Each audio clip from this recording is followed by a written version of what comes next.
Atención, torre. Aquí vuelo 3142. Permiso para despegar. Espere 3142. No pueden despegar todavía, tenemos otro avión. Llegando. Después son ustedes.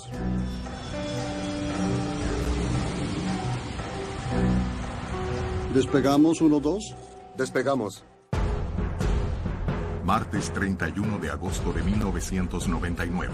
El vuelo 3142 de la empresa argentina LAPA, con 95 pasajeros y 5 tripulantes, se prepara para despegar desde la terminal Aeroparque en Buenos Aires, rumbo a la ciudad de Córdoba.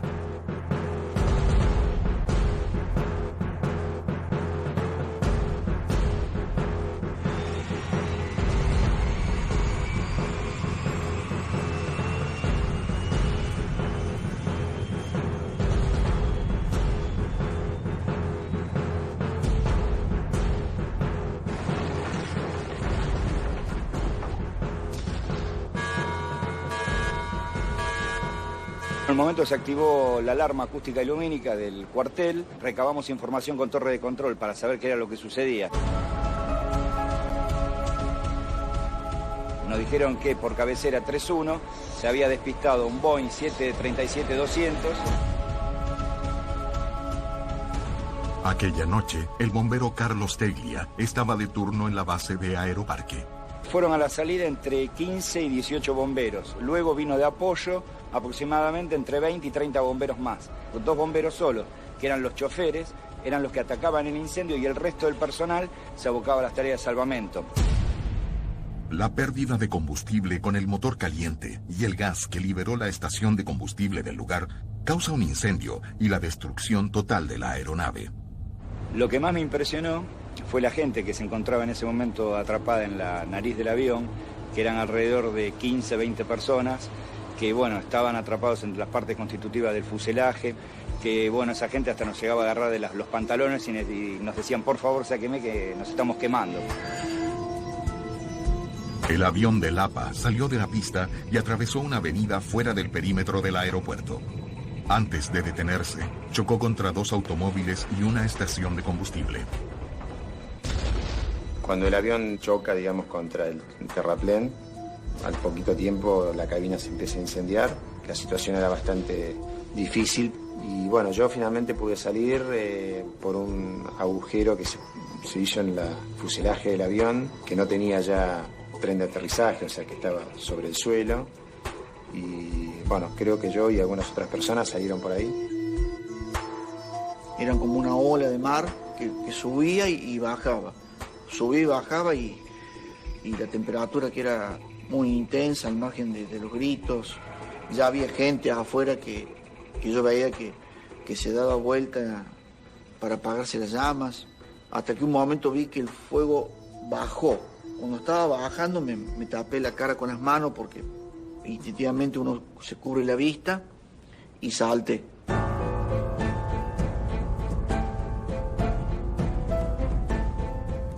La mayoría de las personas a bordo del vuelo 3142 no tuvieron la misma suerte que Oscar y Rafael. Pero aún era imposible saber cuántas personas murieron en el accidente. No se sabía cuántos muertos había, era un enjambre de ambulancias, de bomberos, se veía todavía fuego y había mucha histeria. Millones de personas ven los noticieros y no se dan cuenta de que la tragedia también les había afectado a ellos. Yo llegué a mi casa y encendí el televisor a la noche y veía en todos los noticieros una gran masa de fuego y como que había ocurrido una tragedia aérea, ¿no? Ya hay algunos anticipos acerca de lo que pueden haber sido las causas de este accidente, una falla técnica. Me avisa por teléfono de que en ese vuelo venía nuestro padre, ¿no? Justamente, bueno, la desesperación de uno es de tratar de llamarlo por teléfono a su celular, pero bueno, fue así durante casi toda la noche, de tratar de comunicarme con él después de uno de los que vio en la televisión, ¿no? Durante toda la noche de saber si estaba o no estaba vivo. Vi la noticia por televisión Cuando vi la magnitud del accidente, del incendio, inmediatamente bajé, tomé un taxi y traté de llegar a Aeroparque. El coronel Néstor Peliza fue designado por la JIAAC, la Junta de Investigaciones de Accidentes de la Aviación Civil, para liderar la investigación. Al llegar al lugar del accidente encuentra a otros miembros de la Junta. Ya había en ese momento 8 personas de la Junta, es decir, la Junta de Accidentes tiene un plan de llamada, pero antes de que se pusiera en ejecución el plan de llamada, como se había dado, este accidente ocurrió ahí en Aeroparque. Llegaron las empresas de televisión y demás rápidamente, ya se había enterado muchos y por eso nos encontramos ahí antes de ser llamados por la Junta. Como la aeronave accidentada era un Boeing fabricado en Estados Unidos, la NTSB es contactada para ayudar en la investigación.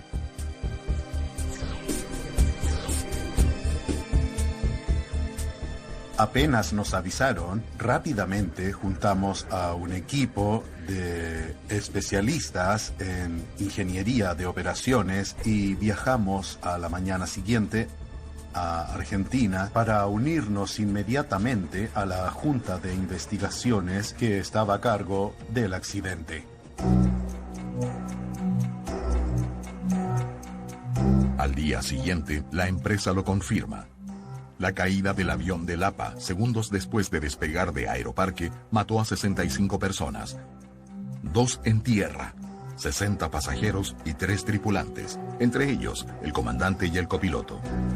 Yo empecé a cubrir la historia desde el comienzo y viendo la desesperación de los familiares que querían algún tipo de información sobre los pasajeros. Los sobrevivientes nada más dicen, no sirve. Paradójicamente nos enteramos dentro del listado, como dando a entender de que esas eran las personas que estaban fallecidas y que no tenían ningún tipo de rastros, ¿no? Nuestro padre falleció cuando vino ese día el vuelo. Él tenía que viajar a la mañana y volvía a la noche por su tarea, que él era abogado. Concluido el trabajo de rescate, los investigadores de la JIAAC comienzan a buscar pistas para esclarecer el accidente. Ahí hubo que esperar disminuir la temperatura de todo lo que estaba incendiado, así que prácticamente recién a la madrugada del día siguiente empezaron nuestros investigadores a remover los restos.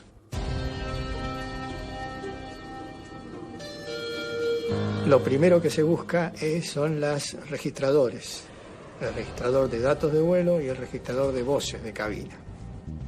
Localizadas al día siguiente del accidente, las cajas negras son colocadas bajo custodia de la justicia argentina. Las cajas negras fueron llevadas y guardadas bajo estrictas medidas de seguridad por la justicia argentina. Entonces, no pudimos comenzar inmediatamente a transcribir todo su contenido. Esa empresa aérea Lapa era de bajo costo y nueva en el mercado, y había interesantes conflictos entre las aerolíneas argentinas y los sindicatos que podían estar eventualmente involucrados. Y también asuntos sobre la capacidad de una línea aérea principiante y la calificación de los funcionarios de esa línea aérea de bajo costo. Todos esos factores estaban allí en conflicto cuando asumimos la investigación con el gobierno de Argentina.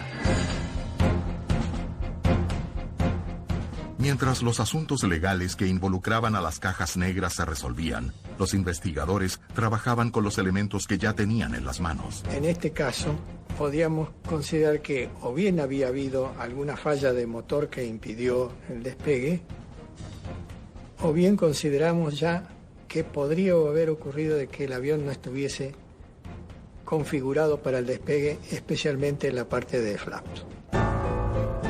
Atención, torre. Aquí vuelo 3142. Permiso para despegar. Espere 3142. No pueden despegar todavía, tenemos otro avión llegando. Después son ustedes, ¿ok?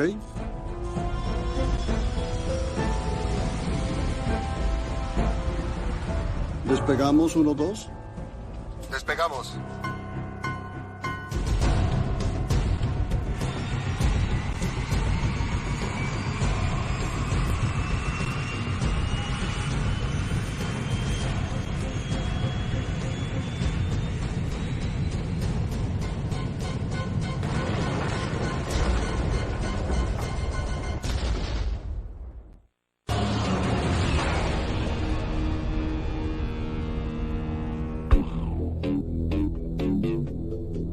Cinco días después del accidente, las cajas negras son liberadas por la justicia argentina y enviadas a los laboratorios de la NTSB en Estados Unidos.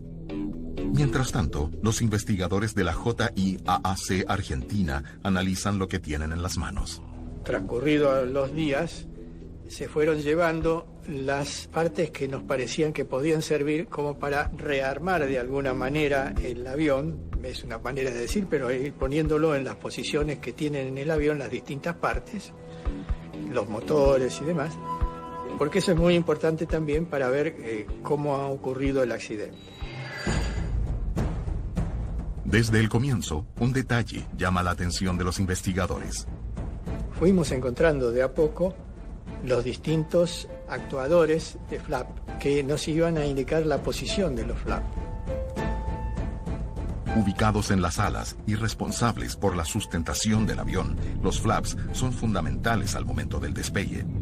Todos estaban en la posición de flap arriba. Eso ya nos dio una idea de que esa podía ser una de las principales causas. Los datos del avión también son minuciosamente revisados por el equipo de la Junta de Investigación. El Boeing 737-200, construido en 1970, fue comprado por la empresa argentina LAPA en 1996. Una aeronave con casi 30 años de uso. El avión estaba en buenas condiciones, a pesar de que sí, evidentemente era un diseño o era un avión que tenía muchos años de utilización. El avión estaba en buenas condiciones, había venido de una inspección en Brasil, una inspección Delta grande, y realmente no tenía problemas de arrastre técnicos de mantenimiento. El piloto Alejandro Camelo forma parte del Comité de Investigación de Accidentes de la Asociación de Pilotos de Líneas Aéreas de Argentina. Participó en una investigación extraoficial paralela a la de la JIAAC. Siempre ese comité, cuando hubo un accidente de línea aérea regular o no regular, y era de interés para sacar conclusiones, hizo una investigación paralela a la Junta de Investigación de Accidentes. Además de las dos investigaciones paralelas, el accidente de Lapa muestra otro elemento intrigante. Informes hechos por un expiloto de la empresa. Mi primera carta de advertencia es del 96. Ahí ya, cuando yo paré un avión que tenía 2 horizontes artificiales inoperativos, de hecho, literalmente le ponía que la consecuencia, no solo previsible, sino inevitable, iba a ser un accidente protagonizado por un avión de Lapa. Yo sentí que había agotado todo, había avisado a la Fuerza Aérea, a las autoridades de la empresa, a mis compañeros, al sindicato. Yo ya no sabía a quién más avisarle. En septiembre de 1997, 2 años antes del accidente, el diario The New York Times entrevista a Enrique Piñeiro acerca de la seguridad aérea en Argentina. En el reportaje, él alerta sobre graves problemas en la aviación de su país. No tuvo mucha repercusión. Probablemente porque los dueños del APA tenían adecuados contactos en los grandes medios como para evitar que, aún siendo publicada en el New York Times, no tuviera demasiada repercusión en la Argentina. 3 meses antes del accidente, Enrique Piñeiro deja la empresa LAPA y formaliza en una carta de renuncia todas las denuncias. Los principales puntos fueron un señalamiento de las 215 novedades que había notado en 3 meses. Las respuestas Las califiqué, hice una clasificación. Ninguna, excepto una, decía reparado. Es como si vos en un auto le llevas al mecánico 215 cosas que tiene que resolver y te contesta checked. Hablé de los 3 abortos de despegue que hubo en 15 días. No puede haber 3 abortos de despegue en 15 días, una compañía que tiene 2 aviones turbohélice. Algo está andando mal. Nunca tomamos conocimiento de la carta, hemos tomado conocimiento de que existía la carta a través de lo que empezó a salir en los periódicos. Nosotros nos enteramos de esta carta en la prensa solamente después del accidente. Para nosotros fue una sorpresa. Pero para los investigadores de la Asociación de Pilotos, la carta enviada por Enrique Piñeiro es relevante. Usada como disparador de que el sistema estaba siendo tolerable en exceso a situaciones que atentaban contra la seguridad. A pesar de las denuncias contenidas en la carta del expiloto, las primeras investigaciones de la JIAAC se concentran únicamente en los registros oficiales. El mantenimiento del avión es controlado por la Dirección Nacional de Aeronavegabilidad, que tiene sus inspectores, que son ingenieros que controlan a la empresa. Independientemente de hecho, el hecho de que haya estado en un taller del exterior, donde ya no hay ninguna influencia, digamos, que se pueda ejercer sobre ellos, y que hayan devuelto el avión en condiciones de seguir siendo operado, nos daba la garantía de que el avión estaba en condiciones. Pero cuando las investigaciones llegan a los registros de la empresa sobre el historial del comandante del vuelo, encontraron fallas graves en su entrenamiento. Ambos pilotos tenían una serie de fallas durante los ejercicios de simulador que en algunos casos se repetían. En el caso del comandante, muchas fallas en el sentido de no tener comunicación con la tripulación. Lo liberan para volar y era una historia de una muerte anunciada. Había que esperar la oportunidad y esa oportunidad lamentablemente se dio.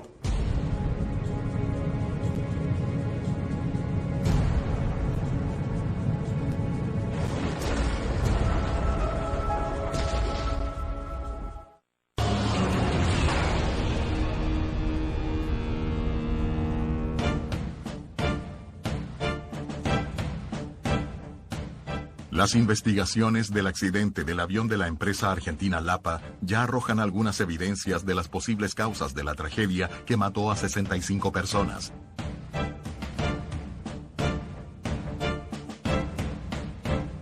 Los registros de la empresa indican que el comandante Beigel había sido reprobado en varias pruebas en el simulador. Generalmente las empresas tienen en cuenta la información de los instructores. Esta información existía. Ahora, ¿cuál es la razón que su gerente de operaciones y el jefe de línea toleran esta situación? Habría que buscar un poco más profundamente por qué. El comandante Gustavo Beigel, de 45 años, tenía 6.500 horas de vuelo. Y el copiloto, Luis Echeverry, tenía 31 años de edad y más de 3.000 horas de vuelo. Posición para despegue. Moviéndose. Como ex miembro de la Comisión de Seguridad de la Asociación de Pilotos de Argentina, Enrique Piñeiro también tuvo acceso a los registros del comandante. Pero hay un registro técnico de simulador. Literalmente anotan: aleja por radial equivocado. O sea, en vez de salir por un radial, se va por el otro. O sea, se pierde. Le cuesta mantener parámetros de velocidad y altura. Velocidad y altura. O sea, tener el avión derecho. Es lo primero que aprendes en Aeroclub. No hace las listas. No conoce las velocidades de flap. No cumple los briefings. No conoce el rol de evacuación. Y al fondo, vos decís, bueno, con todas estas indicaciones, ni de copiloto volás, te vas a tu casa. No, estándar menos. O sea, estándar, pero un poquito menos. Puedes seguir volando comandante. Pero para los investigadores de la JIAAC, los instructores que evaluaban al comandante pueden haber sido influenciados por su personalidad. Y este piloto tenía características, el comandante tenía características muy especiales, es decir, era una persona muy hábil socialmente, de manera que podía engañar cuando realizó los cursos de manejo de los recursos de cabina. Salió felicitado, era una de las principales porque hacía las cosas bien. El compañero no puede aprobar a nadie que no esté en condiciones. No, ahí no se le mira la cara a nadie. ¿Está o no está en condiciones? No hay ninguna otra consideración. Y si no está, no está. Y no debería volar. Punto. Basta. Y las primeras evidencias sobre posibles errores de la tripulación en el procedimiento de despegue comienzan a confirmarse con los datos extraídos de las cajas negras. Teníamos un ingeniero en sistemas y oficiales argentinos que fueron a la ciudad de Washington para analizar las grabaciones. Sus primeras impresiones fueron sorprendentes porque podían oír que el sistema de advertencia de configuración inadecuada para despegar estaba activado y era posible escuchar una conversación entre la tripulación que no indicaba que entendieran la alarma y tomaran medidas para abortar el vuelo. No sé qué es lo que pasa. Moviéndose. Pero está todo bien. Además de la señal de alerta para abortar el despegue, que parece haber sido ignorada por la tripulación, otro dato llama la atención. También teníamos indicaciones de las cajas negras de que los flaps estaban en posición hacia arriba. Nunca los ubicaron en la posición de despegue. Entonces, inmediatamente supimos por las cajas negras qué había sucedido, ya que el despegue no había sido efectuado con la configuración estándar. Las informaciones sobre la posición de los flaps encontrados en las cajas negras del Boeing refuerzan lo que los equipos en terreno ya sospechaban. Quedamos particularmente interesados en esa aeronave porque descubrimos que los flaps estaban retraídos.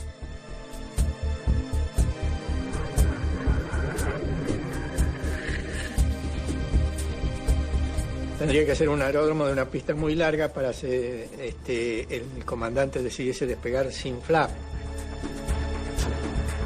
Pero aún así, normalmente se pone el flap.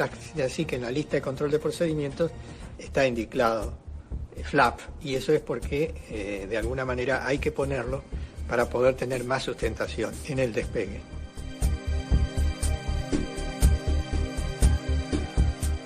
Los flaps son dispositivos de sustentación que constan de alas o superficies articuladas existentes en la parte posterior de las alas de un avión. Cuando se bajan, aumentan la sustentación de la aeronave. Cuanto menos flap pones, más pista usás, pero más gradiente de ascenso tenés. Cuando tenés una montaña, pones flap 1. Entonces usás mucha pista, pero después salís. En este caso, normalmente en aeroparques pegamos con flap 5.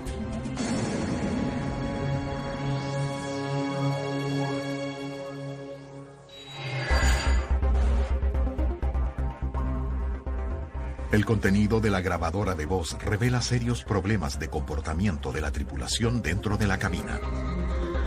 Inicialmente de las que otorgó la Junta de Investigación de Accidentes, pero logramos tener una cinta original y hicimos después un trabajo mucho más técnico con técnicos de Sony acá en Argentina, donde aparecieron un montón de expresiones que en la original no se sabían.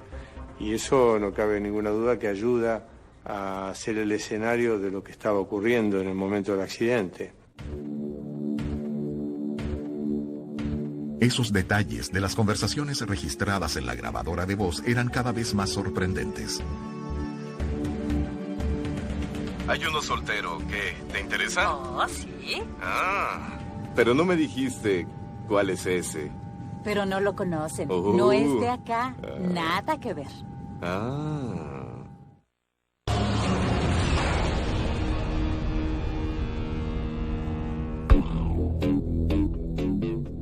Al escuchar la grabadora de voz del LAPA 3142, los investigadores descubrieron que durante los procedimientos que antecedieron al despegue, el clima en la cabina era de desconcentración total.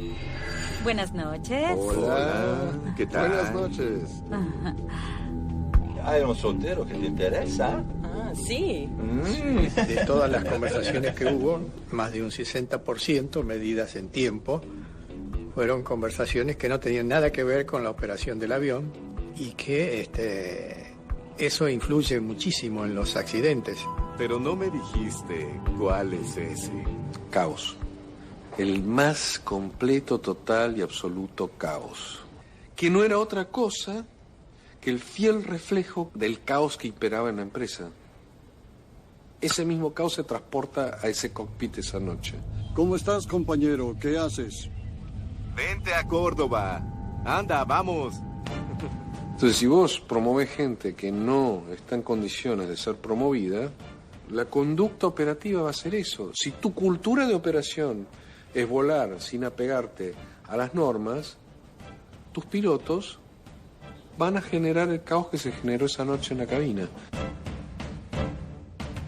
Evidentemente que empezó a verse eso como un factor causal contribuyente al accidente. La cabina tiene que ser, le han puesto una denominación estéril, en el sentido de que no se tiene que hablar otra cosa que no sea de la operación del avión, o por lo menos muy poco que no sea de la operación del avión. Ah, bueno, te estaba contando que volé con Vargas. Y en este caso era totalmente lo contrario. A pesar de haber estado en tantos accidentes, la impresión es horrible, porque uno asocia que puede ser uno el que está en esa situación. Y la verdad que nunca me gustó juzgar por lo que escuchaba, porque un accidente es un error del sistema. Y este accidente demostró que el sistema tenía errores. Eso influye muchísimo en los accidentes. Siempre ha habido unos cuantos accidentes comprobados en los que el desvío de la atención del piloto a otras cosas que no sea la operación estricta del avión provoca errores, como en este caso que no cumplieron la lista de control de procedimientos y se saltearon las partes donde tenían que controlar que hubiesen colocado la flap en la posición adecuada para hacer el despegue.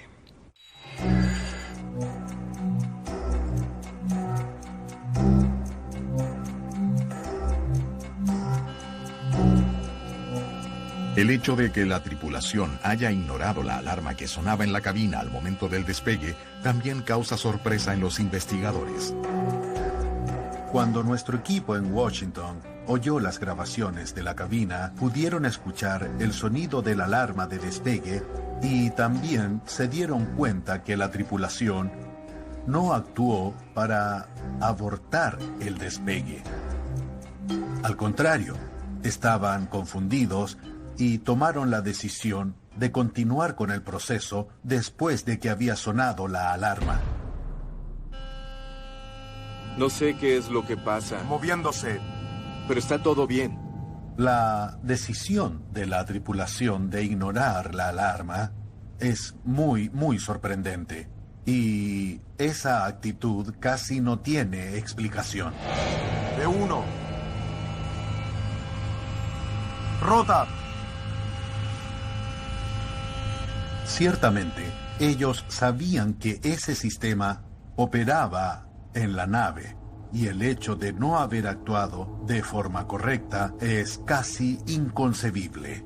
Se trataba simplemente de un ser humano que no reacciona a su conocimiento y también su entrenamiento.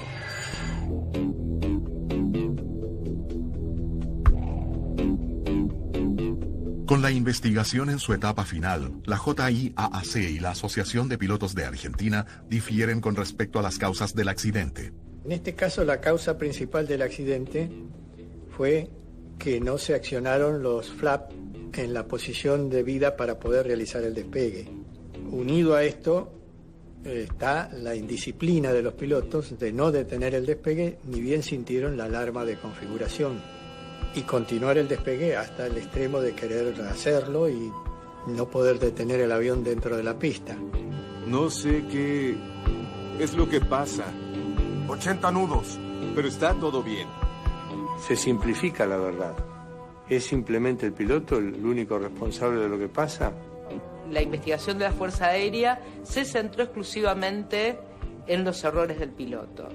Y esto es una equivocación, porque el error, si bien puede ser atribuido al piloto en este caso, no es la única causal del accidente. Decir que fue solamente un error del piloto es mirar una foto y no mirar la película completa.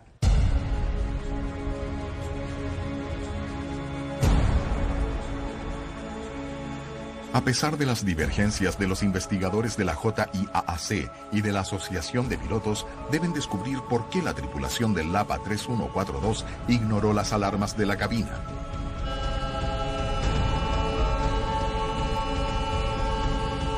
No sé qué es lo que pasa. Moviéndose. Pero está todo bien.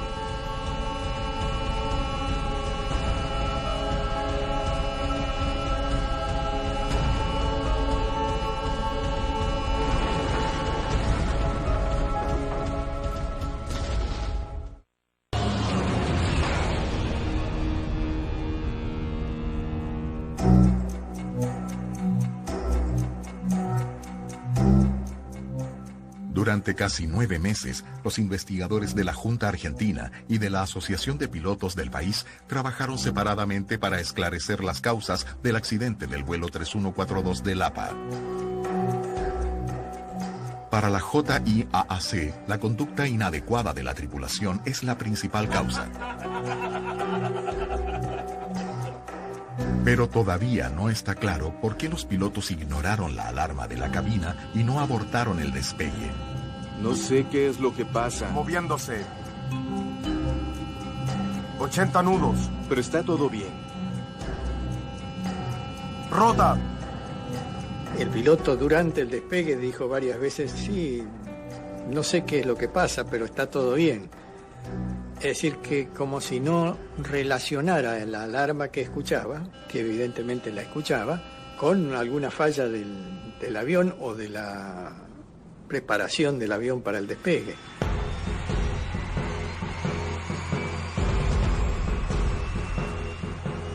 ¿Qué tiene que estar tan alterado en la cultura de una compañía para que esa contención externa que funcionaba esa noche fuera desoída por los tripulantes? Es eso. Las alarmas sonaban todo el tiempo. El ex piloto del APA, que ya había denunciado varias fallas del procedimiento en la empresa, también había alertado sobre ese problema. Eso es una cultura en donde la alarma se discierne. No se ejecuta, se discierne. Suena una alarma de fuego y empiezan. ¿Será real o no? ¿Cómo será real o no? ¿A mí qué me importa? No sé qué es lo que pasa. Moviéndose. Pero está todo bien. Empezaron a surgir testimonios acerca de la extremada negligencia con la que se conducía el área de seguridad de la compañía. Si el estaba muy tranquilo era porque era habitual que se transgredieran los estándares que toda otra compañía debe cumplir.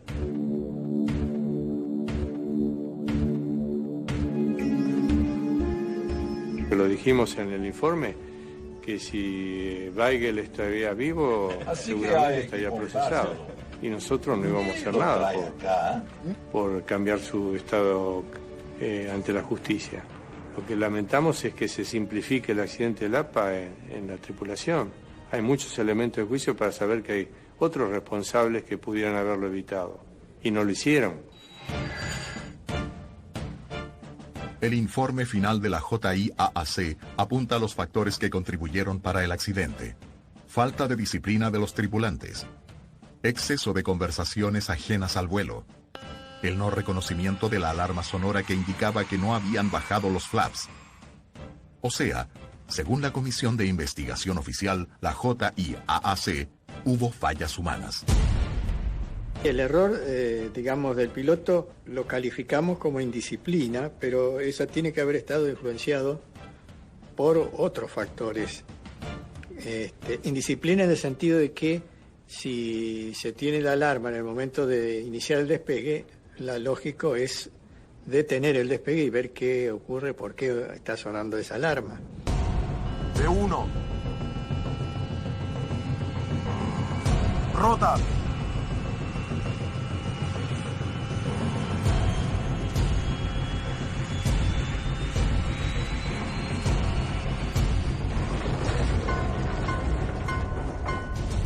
Para la Asociación de Pilotos, el informe final de la JIAAC Argentina no apunta a la secuencia de eventos que provocaron el accidente.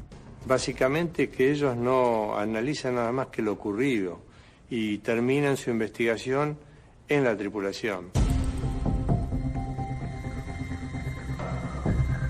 El principal factor que contribuyó para que ocurriera el accidente es probablemente la falta de práctica de administración de la empresa.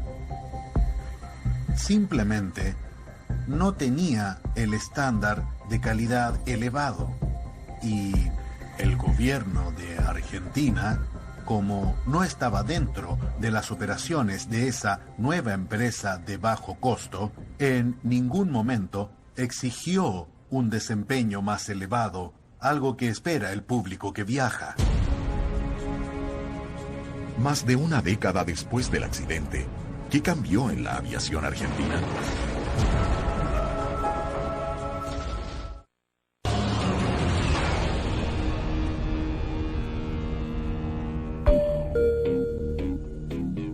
En 2003, 4 años después del accidente que mató a 65 personas, la empresa argentina LAPA se declaró en quiebra y cerró sus puertas. En 2007, el control de la aviación civil salió de la mano de los militares y pasó a la ANAC, un organismo subordinado al Ministerio de Infraestructura. Cambios como estos volvieron más segura la aviación civil en Argentina. Muy poco. Está la esperanza con el cambio de haberle pasado la aviación civil a administración civil, que es más fácil exigir un cambio o un error a un político que a una corporación militar. Y creo que va a ser mucho más productivo en el sentido del diálogo, donde de alguna manera estas inquietudes pueden ser escuchadas. No sé si serán tomadas en cuenta, pero por lo menos escuchadas. En general, toda la aviación en todo el mundo cada vez está más segura, porque los elementos son mejores, los aviones son mejores, todo va mejorando y entonces la seguridad aumenta. Estamos igual que antes del accidente, en manos de ineptos, corruptos, un sistema que no ha mejorado, no ha hecho ningún cambio, y la verdad que es triste, porque no aprendemos. Con certeza, muchas cosas cambiaron para hacer la aviación en Argentina más segura. Creo que el cambio al control civil del espacio aéreo, que tiene relación con la ANAC, la Autoridad Aeronáutica, que cambia de una estructura militar a una estructura civil, es algo bien positivo. Y sé que la Junta de Investigaciones es mucho más profesional de lo que era en el pasado. Para la Asociación de Pilotos, el mayor avance ocurrió en la fiscalización.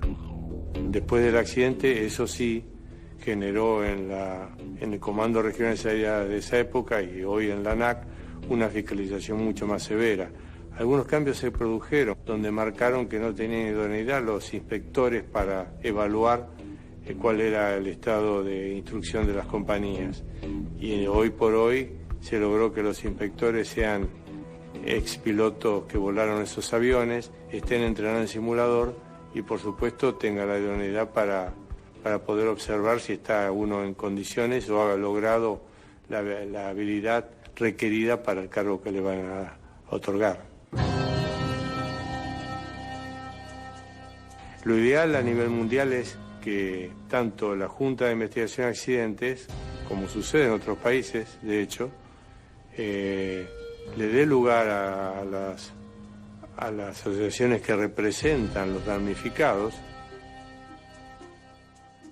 Podremos tener una diferencia de opinión, pero creo que el trabajo, digamos, ideal para mí sería que se trabaje en conjunto. En el caso del vuelo 3142, una acción hecha por los familiares de las víctimas contra la empresa Lapa exigió nuevas investigaciones por parte de la justicia civil y llevó al banquillo de los acusados a los dueños de la empresa. El juicio de Lapa, el juicio oral, final de Lapa demoró en llegar 10 años. Un proceso que usualmente hubiera demorado 1 año y medio o 2 años en llegar, colocando recurso judicial tras recurso judicial, fueron absueltos porque el delito había prescripto. Es decir, había pasado demasiado tiempo desde la presunta comisión del delito hasta que llegó la justicia. Justicia que finalmente no llegó, porque fueron declarados inocentes y están en sus casas. Y hay más de 60 muertos en la Argentina y se supone que nadie es responsable de esto.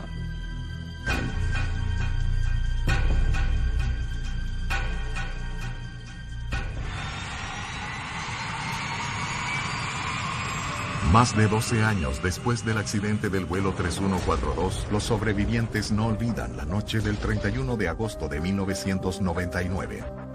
Los daños que tuve fueron quemaduras casi en el 40% de mi cuerpo, así que tuve después una larga estadía en el hospital, digamos, ¿no? Así que estuve más de 3 meses en el hospital y después muchos meses de recuperación, ¿no? Me derivaron a una clínica donde estuve 1 mes y medio internado, donde me hicieron las primeras curaciones, que es el reemplazo de la piel, la limpieza de todas las escorias, de todas las posibles infecciones que hay debajo de la piel, y comenzaron las cirugías de los primeros injertos. Hoy en día no subir un avión es bastante complicado, digamos. Para determinadas cosas se hace muy difícil, ¿no? Así que no, tengo que aceptar que la primera vez fue duro, pero después lo hice y bueno, trato de generalmente de cuando elijo una línea aérea tratar de aquellas que están mejor conceptuadas en el mercado.